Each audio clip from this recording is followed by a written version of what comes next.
안녕하세요. 형광펜 성경과 함께하는 성경 공부, 오늘은 고린도전서 6장입니다. 저번 시간에 5장에서 교회 안의 음행에 대한 얘기, 심지어 누가 아비의 아내를 취하였다라는 믿지 않는 사람 중에서라도 일어나지 않을 만한 일들이 일어나는 거, 그거에 대해서 바울이 어떻게 이런 일이 교회 안에서 일어나게 되냐. 근데 그가 교만해져가지고 이거 괜찮다라고 그런 주장을 펼쳤던 것 같고요.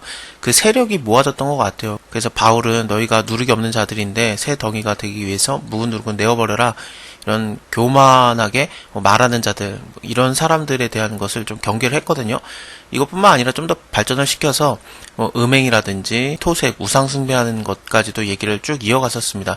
이것은 고린도 전서 전에, 그러니까 먼저 있었던 편지가 있어요. 그래서 그거에서 바울이 이걸 얘기했었는데 이게 도대체 무슨 내용이냐 하면서 고린도 사람들이 이걸 물어봤고 바울이 그거에 대해서 다시 한번 설명을 해주는 그런 거였습니다. 어쨌든 외부인들이야 바울은 상관 안 하죠. 근데 교회 안에 사람들은 너희가 스스로 판단을 하고 외부 사람들이 하나님께서 판단을 하겠지만 악한 사람들은 너희 중에서 판단해서 내어 쫓아라, 이런 얘기를 5장에서 했었는데 6장에서는 그런 사건들이 연결이 된다기보다는 좀 이 얘기를 발전시켜가지고 너네가 교회 안에서 판단해서 악한 사람들은 내어 쫓고 그래야 되는데 교회 안에서 너네가 판단하고 교회 안의 일들은 교회에서 끝내라, 밖으로 갖고 나오지 말라라는 그런 식의 글이 쓰여집니다. 너희 중에 누가 다른 이로 더불어서 일이 있는데 구태여 불의한 자들 앞에서 고소하고 성도 앞에서 하지 않느냐. 송사하다가 고소하다 그런 뜻과 같거든요.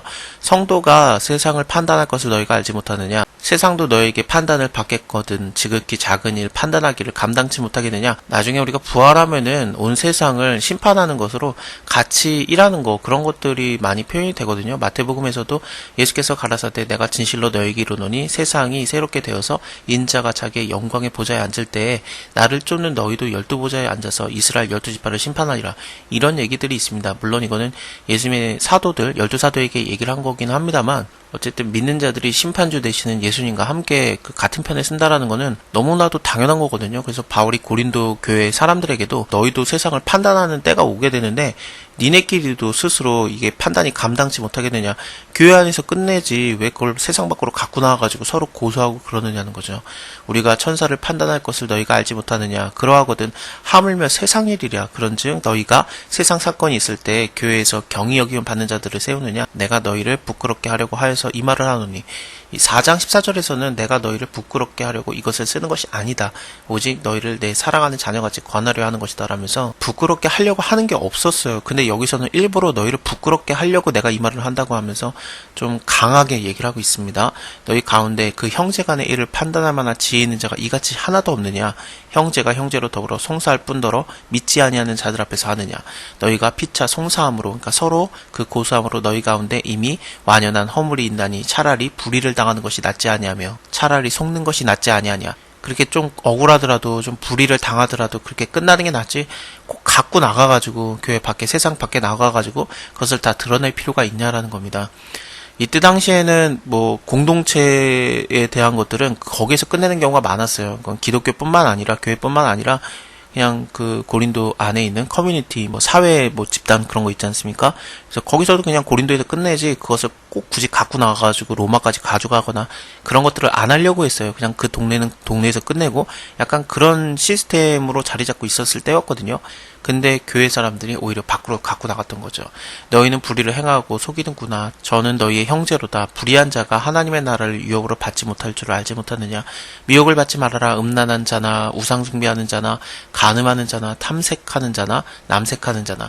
여기서 탐색이라는 게 연약하여지다라는 뜻이에요. 그러니까 연약하여지는 게 좀 더 정확하게 표현을 하면은 여자처럼 연약하여지다라는 뜻이기 때문에 이것은 남자가 여자의 그런 역할을 취한다라는 겁니다. 그러니까 성적인 것을 얘기합니다. 이 앞의 내용 간음이라든지 탐색, 남색 이것과 연관을 지어서 좀 동성애에 대한 얘기를 하는 가능성이 있습니다. 또 도적이나 탐남하는 자나 술 취하는 자나 후욕하는 자. 후욕하는 자는 중상모략을 하다, 그러니까 남을 헐뜯는 자, 그런 것들을 얘기하고요. 토색하는 것은 남의 것을 강제로 뺏는 거, 그런 행동들을 얘기합니다. 이런 자들은 하나님 나라를 유업으로 얻지 못하리라. 고린도전서 15장에서도 형제들아 내가 이것을 말하노니 혈과 육은 하나님 나라를 유업으로 받을 수 없다. 또한 썩은 것은 썩지 아니한 것을 유업으로 받지 못하니라. 그러면서 몸의 행동과 쾌락에 관련된 것들인데 그런 것들을 쫓는 것은 하나님의 나라를 유업으로 얻지 못한다라는 이런 얘기가 있거든요. 이거는 로마서 1장에서도 이런 비슷한 얘기들이 나오거든요. 사형에 해당하는 죄라고 나오는 내용들이 이것들이기도 합니다. 고린도뿐만 아니라 로마도 그렇고 다 이런 죄들이 굉장히 흔하게 퍼져 있었어요. 너희 중에 이 같은 자들이 있더니 주 예수 그리스도의 이름과 우리 하나님의 성령 안에서 씻음과 거룩함과 의롭다함을 얻었느니라. 예수 그리스도의 이름으로 이런 죄에서 해방돼야지 이런 죄를 져도 된다라는 얘기는 아니겠죠. 이런 죄에서 오히려 전혀 상관없는 자로 해방이 되는 것, 자유케 되는 것, 그것을 얘기하는 거지. 면제에 대한 얘기는 성경에서 얘기하는 것이 아닙니다. 모든 것이 내게 가하나 다 유익한 것이 아니고 모든 것이 내게 가하나 내가 아무에게든지 제재를 받지 아니하리라. 식물은 배를 위하고 배는 식물을 위하나 하나님은 이것저것 다 패하시느니라. 몸은 음란을 위하지 않고 오직 주를 위하며 주는 몸을 위하시느니라. 이게 무슨 소리냐면 이때 당시에 그 고린도 사람들이 죄를 마음껏 지는 그런 생각들이었는데 로마도 마찬가지였고요. 배가 고프면 음식을 먹어야 되는 것처럼 몸이 그런 그 욕심을 원하면은 그러니까 성욕을 얘기합니다. 그것을 원하면은 얼마든지 음란한 행위를 해도 된다라는 그런 이상한 궤변 같은 게 있었어요. 근데 바울은 음식이 배를 위하고 배는 음식을 위하는 거 맞는데 몸이 성을 원하면 그걸 마음껏 해도 되는 게 아니라 이거는 하나님과 관련된 거기 때문에 몸은 그래서 그러면 안 된다라는 얘기를 하는 거죠. 하나님이 주를 다시 살리셨고 또한 그의 권능으로 우리를 다시 살리시리라. 너희 몸이 그리스도의 지체인 줄을 알지 못하느냐? 내가 그리스도의 지체를 가지고 창기의 지체를 만들겠느냐? 결코 그럴 수 없느니라. 창기와 합하는 자는 저와 한 몸이 되는 줄을 알지 못하느냐? 일렀으되 둘이 한 육체가 되었다라고 하셨으니 그 창세기 2장에서 남자 여자 둘이 한 몸을 이룰지라 그거 있잖아요. 그 말씀이 인용된 겁니다. 주와 합하는 자는 한 영이니라. 음행을 피하라. 사람이 범하는 죄마다 몸 밖에 있거니와 음행을 하는 자는 자기 몸에게 죄를 범하는 것이다. 너희의 몸은 너희가 하나님께로부터 받은 바 너희 가운데 계신 성령의 전인 줄을 알지 못하느냐. 너희는 너희의 것이 아니다. 값으로 산 것이 되었으니 그런즉 너희의 몸으로 하나님께 영광을 돌리라. 일단 영광이라는 단어는 우리가 생각하는 그 영광과는 다르고 성경에서는 하나님의 말씀에 순종을 하면 그것을 영광으로 많이 봅니다. 요한복음에서 특히나 그런데 예수님께서 아버지의 뜻대로 십자가 지는 것을 영광으로 보거든요. 그래서 뭐 7장 같은 경우에 보면은 예수께서 아직 영광을 받지 아니하신 거로 그런 식으로 표현이 되면서 영광이라는 것은 아버지의 뜻대로 죽으시는 것, 그 순간을 보고 있습니다. 십자가를 영광으로 보고요. 그래서 하나님의 말씀에 순종하는 것을 영광으로 보는 경우가 많습니다.